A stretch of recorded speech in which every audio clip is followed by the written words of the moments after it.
Dignity is not optional. Respect is not earned through skin tone, but through character.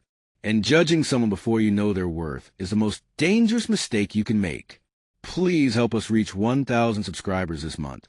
I know with you we can achieve that. The marble floors gleam beneath overhead chandeliers, reflecting the kind of wealth that usually came with warm welcomes and red carpets. But not for Naomi Ellis. She stood at the reception desk, graceful, poised, dressed in a tailored black coat that whispered quiet luxury. Yet somehow, the young white receptionist looked at her as though she didn't belong there. "Ma'am, you can wait over there," the receptionist said, gesturing toward a distant lounge with tight lips. "This area is for guests checking in." "I am checking in," Naomi replied calmly. The receptionist sighed, the sound sharp with impatience. "Right," she said flatly, tapping her nails against the polished desk. "Look, we're fully booked tonight, and we don't have space to accommodate walk-ins. If you need a shelter or something, there's one down the street." The insult landed like a slap. Behind Naomi, a few guests glanced over, whispering. A security guard, tall, built in white, hovered nearby with suspicious eyes. Naomi inhaled slowly, steadying herself. "I have a reservation." The receptionist's eyes narrowed. "What name?" "Ellis." Naomi said, "Naomi Ellis." A smirk. "Right. Let me just check, though I'm certain you're mistaken." But before she could even type the first letter, a loud commotion erupted as a white couple entered, draped in designer clothes, speaking loudly and confidently. The receptionist brightened instantly. "Mr. and Mrs. Bradford," she chirped. "Welcome back." The couple barely acknowledged Naomi as they took over the space. Mrs. Bradford wrinkled her nose. "You'd think a hotel of this standard would keep the lobby clear of unnecessary traffic," she muttered, eyes sliding directly over Naomi as if she were invisible. Mr. Bradford added, "People are getting too comfortable walking anywhere they like these days." The receptionist laughed lightly, as if they'd said something witty. "We were just about to escort her somewhere more appropriate." Naomi felt the words coil around her chest, squeezing tight. A lifetime of moments like these surged through her, times when she had been diminished, underestimated, insulted without setting foot wrong. She knew the script too well. Still, her voice remained steady. "I'd like to speak to the manager, please." The receptionist rolled her eyes. "The manager is busy, and even if he weren't, he handles legitimate guest issues. If you're looking for assistance, we can call someone to help you find the exit." The arrogance in her tone made the air colder. Actually, came a new voice from behind. A man in a navy suit stepped forward, the hotel's assistant manager. "I'll handle this." He looked at Naomi with polite disinterest, the kind reserved for someone he assumed would be a problem. "Ma'am," he said stiffly, "you're causing a disturbance. If you don't have a valid reservation, I'll have to ask you to leave." Naomi didn't move. "I do have a valid reservation," she said again. "And more than that." The assistant manager tilted his head mockingly. "And what's more than that?" Naomi's eyes held his. Calm, unshaken. There was something in her gaze, something steady, powerful, patient yet fierce. Something the room had missed entirely, because they never bothered to look past their own prejudice. Just then, the doors opened again, this time revealing a small crowd of staff members in suits rushing toward Naomi. And in that instant, the receptionist's smirk faded, the security guard straightened. The Bradfords froze. The first staff member reached her, breathless. "Ms. Ellis, we're so sorry for the delay.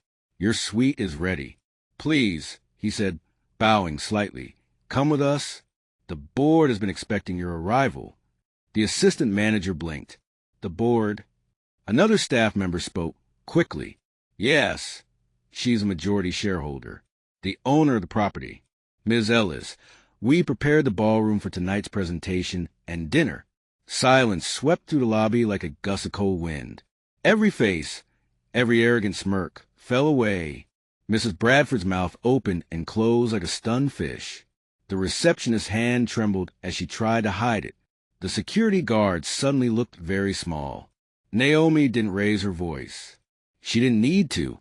"I was trying to check in," she said softly.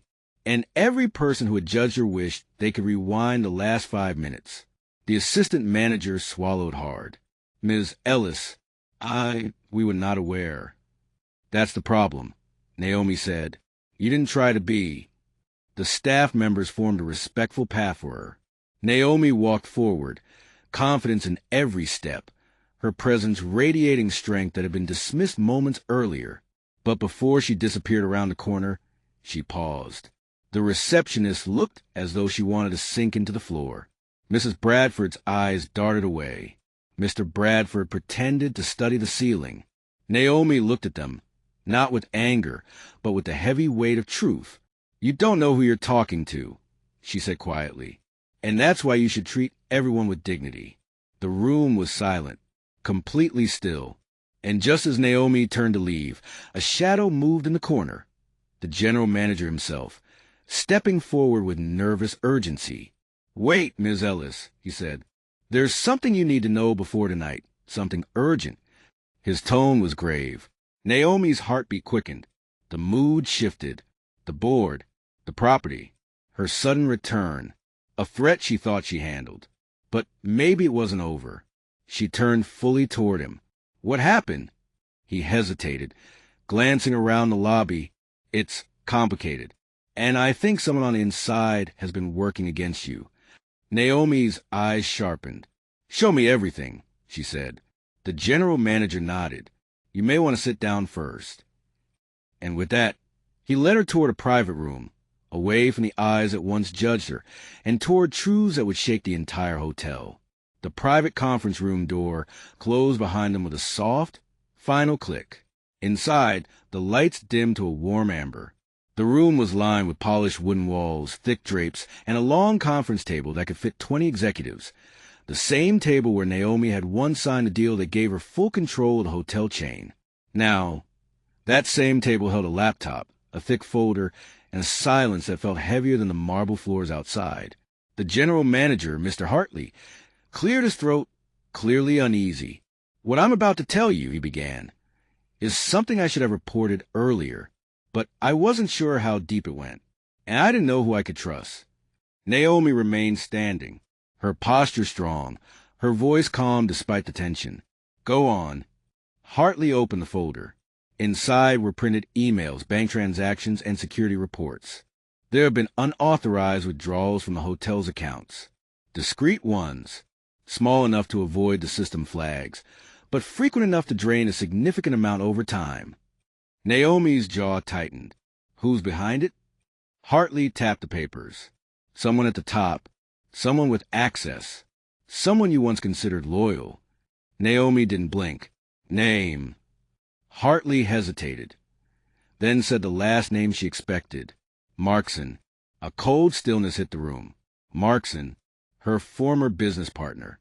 The man who had nodded beside her during every major decision. The one she trusted enough to keep on board even after she became the sole owner. A man with a smile that always reached his eyes, but evidently not his heart. Naomi stepped forward. Show me the evidence. Hartley turned the laptop toward her and pressed play. Surveillance footage loaded.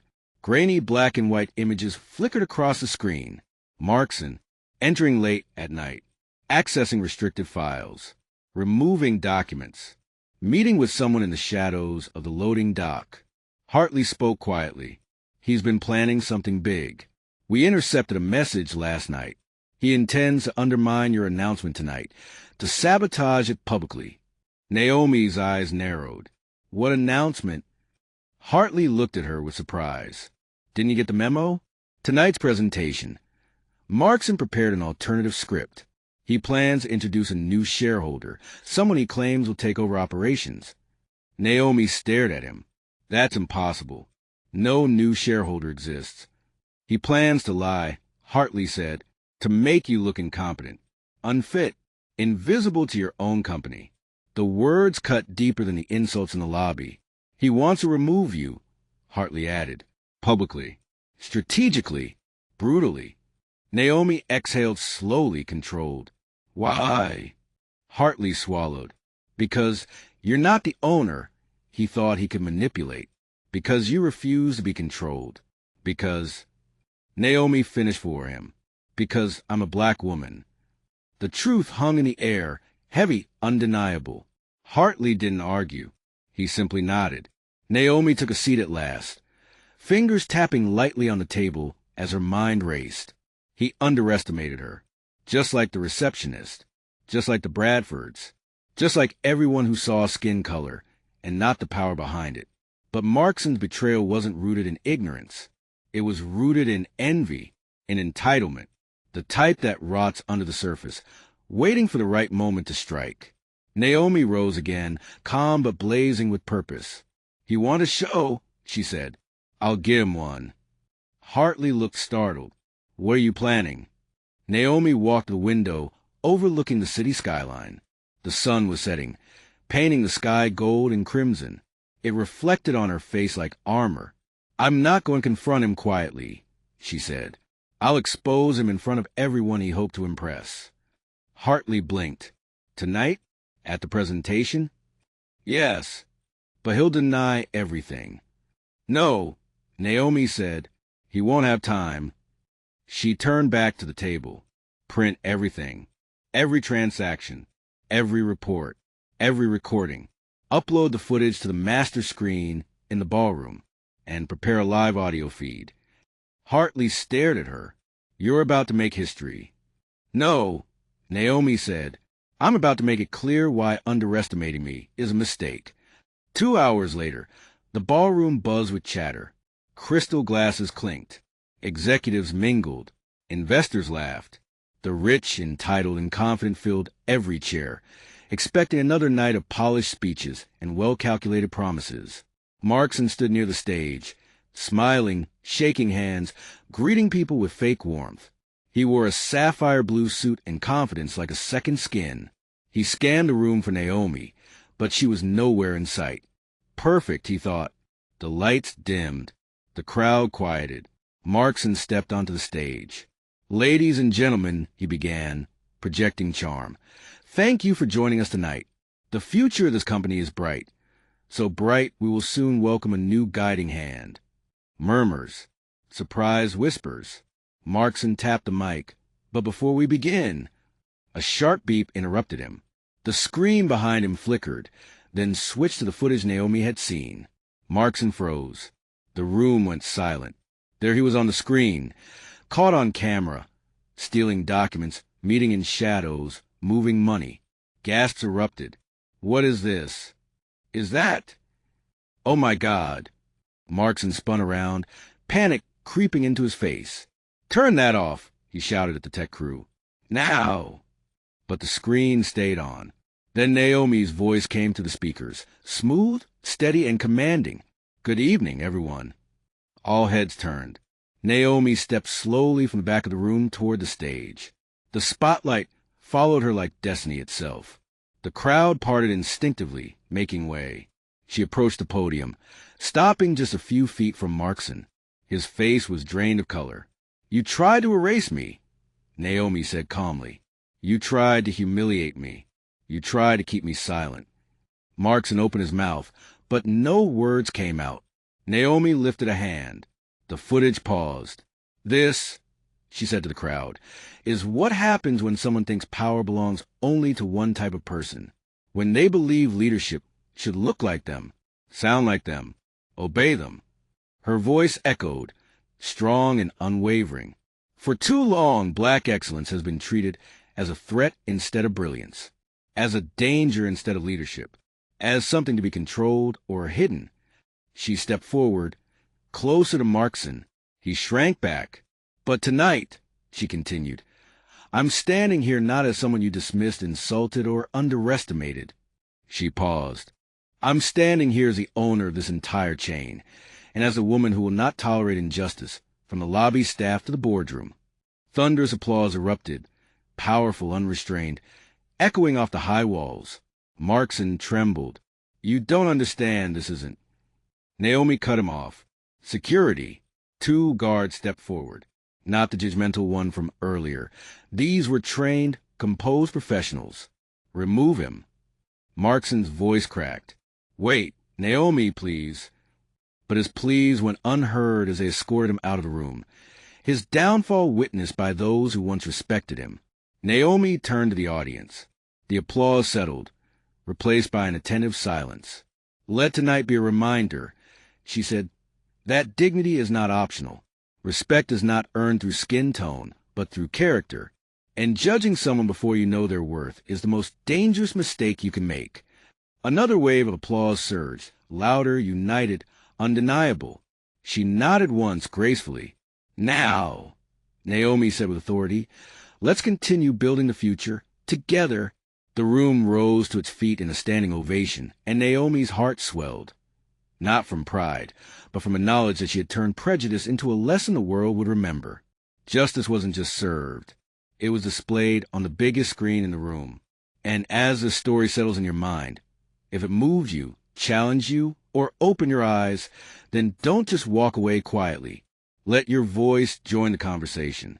Hit like to amplify stories that remind the world why dignity matters. Subscribe so you never miss the next powerful lesson, the next twist, the next truth. And drop a comment below. Tell us what this story made you feel, what it made you think, and what lesson you're taking with you. Your engagement doesn't just support the channel. It helps spread messages of equality, justice, and respect that the world needs to hear. Together, we keep the conversation alive. Together, we make sure these stories reach the people who need them most.